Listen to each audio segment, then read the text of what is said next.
Russell, I gather that when Darren Aronofsky first contacted you about Noah, he told you the title of the film, and he immediately made two promises to you.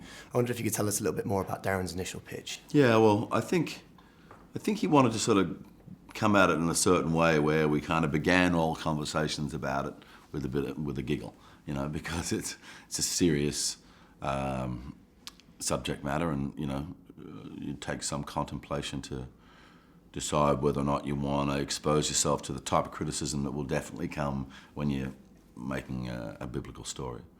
So he said to me, I'll tell you the title and don't say anything, I'll make you two promises. So the title's Noah, the biblical Noah. And here's the two promises.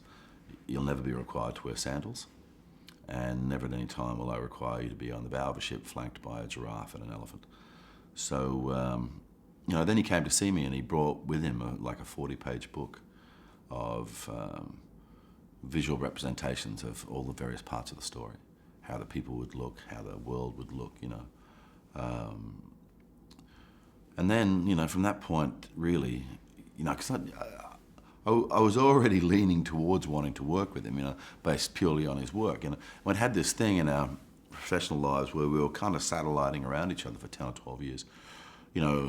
I was on the film festival circuit at one point when he was doing Pie, I think, and then Jennifer Connelly gets an audition for Beautiful Mind based on her work in Requiem for a Dream.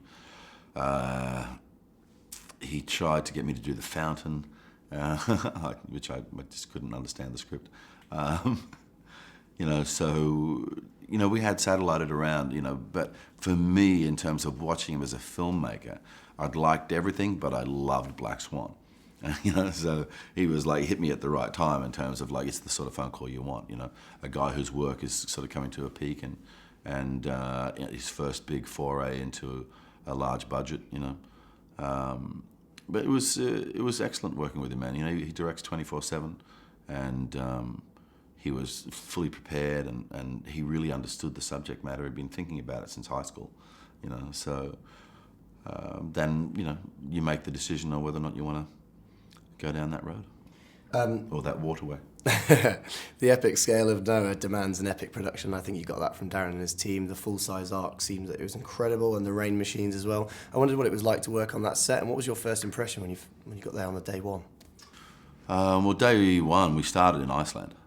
So we were kind of on glaciers and volcanic plains and, on windswept beaches. Saying windswept is just such an understatement. Some of the places that we went. And then, we get to the physical sets coming back into Long Island. The first time I saw the Ark was from the air. So that was breathtaking to realize that it was theater on that kind of scale, But never at any stage did this feel like one of those big lumbering physical productions. It never really did, It had definitely had an independent movie vibe to it for the whole shoot. I wanted to ask you about the film's music. I'm a long-time fan of Clint Mansell. I thought his work was excellent, but I know that you also were involved in co-writing The Lullaby with Patti Smith. Tell me about working with her. Well, that was just one of those little, super special moments, that for the rest of my life I now have a songwriting credit with Patti Smith and Lenny Kaye. Thank you very much. It was just trying to work that, this idea that she had for this lullaby that Darren had initially, and he went to her to write it. But it was kind of cool. She sent me a demo of it, but with a note saying, just adjust this the way you need it to be adjusted so it works for the scene. That's how that came about. It was, it's just like a figment of the writer's imagination that they handed off to Patti, and she came up with something, then handed it off to the actor to kind of bring it down to the scale that it needed to be for the scene. And finally, Russell, in a movie climate that's full of superhero movies, Noah is possibly the original superhero. What do you hope audiences will get out of this film when they leave the cinema?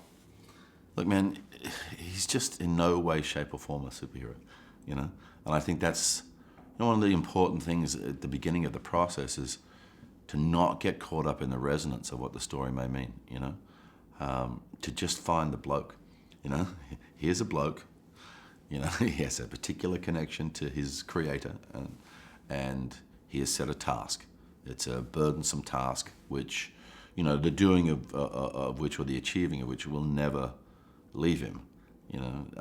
So reducing it to its pure humanity is how you got to begin doing something like this. Russell, pleasure to speak with you. Cheers. Thanks so much.